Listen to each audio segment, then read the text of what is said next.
Hello, and welcome to Learn English Elementary Podcast number 1.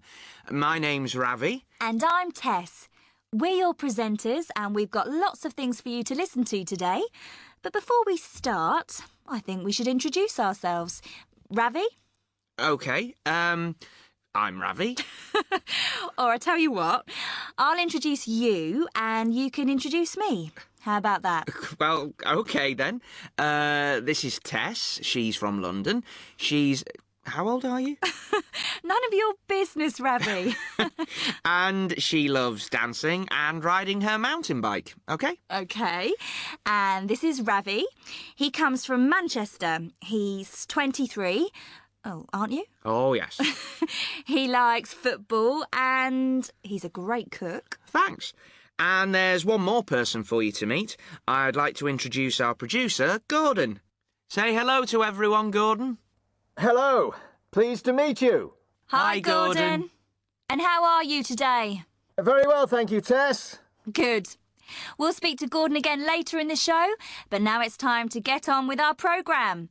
We've got an excellent show for you today, and let's start with our first section called I'd Like to Meet. We ask people a simple question. Which famous person, dead or alive, would you like to meet? And of course, we ask them to explain why. Our guest today on I'd Like to Meet is Zara Heller from Bristol. Hello, Zara, and welcome to the show. Hello. Hi, Zara. And what do you do, Zara? I'm a student. I'm in my last year at school. I'm 16. Right. Now, let's ask the question. So, Zara, which famous person, dead or alive, would you like to meet? I'd like to meet Angelina Jolie. Angelina Jolie? Great, good choice. Tell us a bit about her. She's an American film actress. She was in Tomb Raider, and she's an ambassador for the United Nations too. And why did you choose her to talk about today? Well, because I really admire her. She's a famous film star with a lot of money and a famous celebrity film star husband. But she really cares about helping people, and she uses her money and her fame to help children and people who are very poor or have a difficult life. I saw a film about her on MTV, the music channel. It was a video diary of her visiting Africa and talking about how to stop poverty. And they were really simple things. And I thought it was really cool because MTV doesn't usually show programs like that. It's usually just music videos and things. But because she's famous and beautiful, then people want to see her so she can get a lot of attention for the things that she wants to change. Yeah. Do you like her films? Do you think she's a good actress? Yes, I do. I don't think she's a great actress, but she's a good actress. And she's so beautiful that you just want to look at her all the time. Yeah. I think she's one of the most beautiful women in the world. I love watching her. I love all her films. And what would you like to talk to her about, Zara? I'd like to talk about her trips to different places all around the world, and about Hollywood and her family, and about what people like me can do to help poor children. Well, thank you very much, Zara. That was really interesting. OK, Tess, calm down. For all of you listening, we'd like to hear from you. Which famous person, dead or alive, would you like to meet, and why? OK, now it's quiz time. Every week we'll have a little quiz to get you thinking. This week it's the 10-second quiz. It's very easy. We give you a topic and you give as many answers as you can in 10 seconds. Our two players today are Daniel.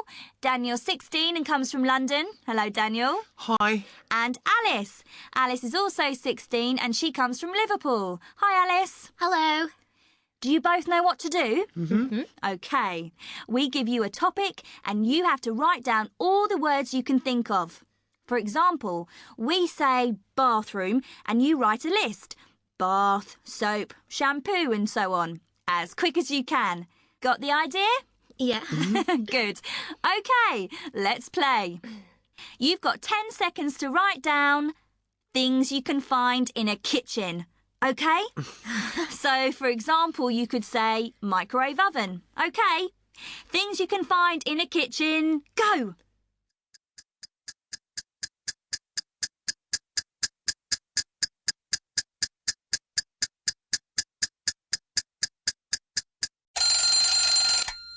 OK, Daniel, how many? 5, Tess. How about you, Alice? 7, I think. OK, let's hear your 7 words, Alice. Things you find in a kitchen. A fridge, cooker, pans, plates, knife, fork, spoon. That's 7. Well done, Alice. How many did you get, Ravi? Oh, the clock makes me nervous. I can't think when the clock's ticking like that. Maybe the question next week will be about football. Thanks, Daniel. Thanks, Alice. And if any of you listening have a good game we can play in quiz time, write to us and let us know. What's next, Ravi? The next part of the show is called Our Person In. We'll listen to people in interesting places all over the world telling us something about life in the country they're in. Today, we'll hear from Mike Southern. Mike is our man in New York.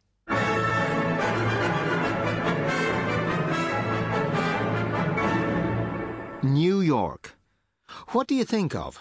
Skyscrapers, taxis, noise, people. John Lennon said that New York is the capital city of the world, and it certainly feels that way. But in the centre of this exciting, noisy, polluted city, there is a place to find peace and quiet. A short walk from busy Fifth Avenue in Manhattan, you'll find Central Park. Central Park is the green heart of New York City, and over 25 million people come here each year to escape the city. People run, swim, climb, or simply sit and read a book in the huge park's different scenery. And it's not just for people. Lots of rare birds have made their home in the park, and there are legends of big cats hiding in the dark trees. Although it looks completely natural, the park is man-made, created over 150 years ago. Frederick Law Olmsted and Calvert Vaux designed the park at a time when the city was a very crowded, dirty and unhealthy place to live.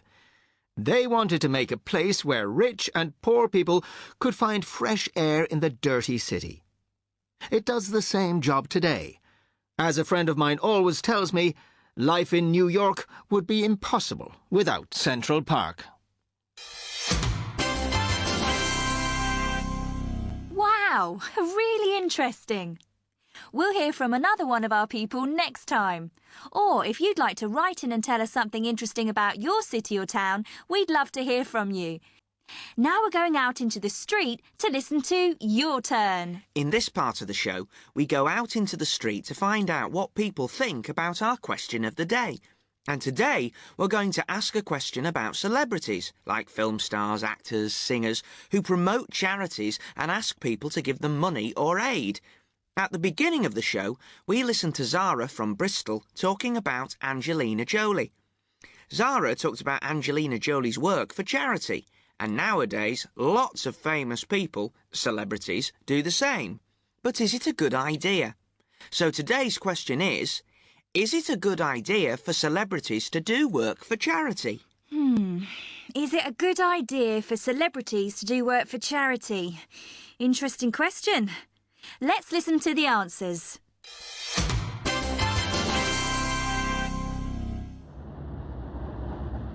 I think it's a good thing. People don't want to listen to boring politicians, but everyone likes celebrities, so they listen to what they have to say. When Bob Geldof and Bono organised Live 8 a few years ago, everybody was talking about how to end poverty in Africa. My little brother was only 12 years old, but he was talking about it. That can't be bad. I hate it. The celebrities only want publicity, and they want us to think that they're really nice people, you know? They care about the world, they care about poverty, so they can sell more records. But it's a big lie. They're not interested in poor people or the charities at all. Why is it a problem? The charities need money, and if celebrities can help them to get more, then what's wrong with that? I think that some celebrities only want publicity, but, well, who cares? The charities get some money. That's the really important thing.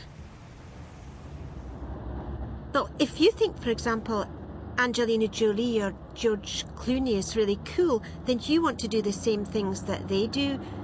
So you might give to charity too because you want to copy your favourite star.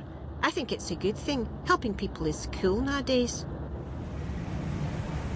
I think the celebrities do it because they copy other celebrities. Everyone's doing it nowadays. It's the fashion to do work for charity. I hate it. These film stars make millions of dollars for a film and live in houses that cost millions of dollars and travel in private planes and stay in expensive hotels, and then they go and visit some poor people. It's ridiculous. OK, some interesting answers there. Do you have an opinion about this question? We'd love to know what you think.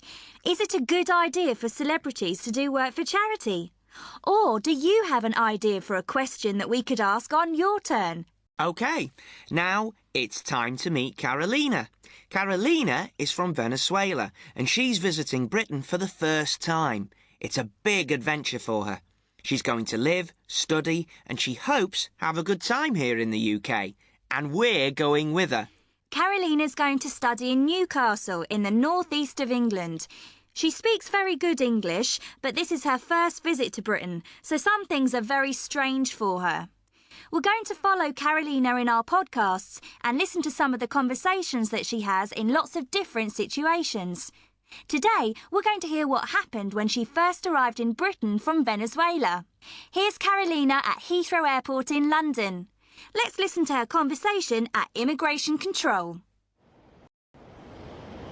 Excuse me, am I in the right line for immigration?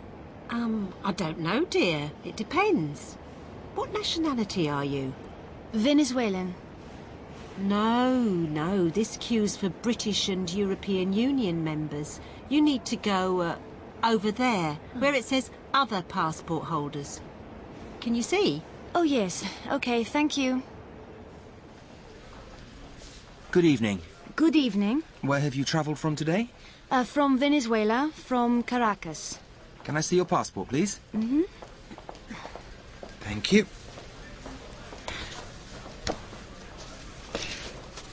Is this your first visit to the UK? Yes, it is. And what are you going to do here? I'm a student. I'm going to study at the University of Newcastle. Is it a full-time course or a part-time course? A full-time. It's a full-time course. Mm-hmm. I've got my letter from the university here. Do you want to see it? Yes, please. Here you are. Thank you. And how long is the course? How long do you intend to stay in the country? 3 years. 3 years. Mm-hmm. Yes, that's right. Do you intend to work in this country? Oh, no, I'm not going to work. Well, maybe in the university holidays, but the British Embassy in Caracas said that was okay. Yes, that's correct. Students can work in the holidays. Is everything okay? Yes, everything seems to be in order. I just need to stamp your passport. Mm-hmm. With today's date. Here you are. Oh. Passport and letter. Thank you. I hope you enjoy your stay. Newcastle's a very nice place. Go down the stairs and turn left to collect your baggage. Thank you very much. Good evening, sir. And where have you travelled from today? Carolina did really well there. Airports can be so difficult. I think she did really well too. I hope she can come and join us in the studio soon. I'd like to meet her. Well, that's almost the end. Wait a minute, Ravi. Don't forget Gordon. Gordon? What do you mean? He wants to tell a joke. Oh, no. Don't be horrible. Gordon! Joke time! Come on, Gordon! Are you ready? Yes, I'm here. I hope this is good, Gordon. How long have I got? 1 minute at the most. OK, then. Right. A chicken walks into a library. A chicken? Yeah. A chicken walks into a library, walks up to the counter and says to the librarian, "Book, book." The librarian gives the chicken 2 books. She puts the books on the chicken's head and the chicken walks out of the library. 1 hour later, the chicken walks back into the library. It walks up to the counter and says to the librarian, "Book, book." The librarian gives the chicken 2 books and the chicken walks out of the library.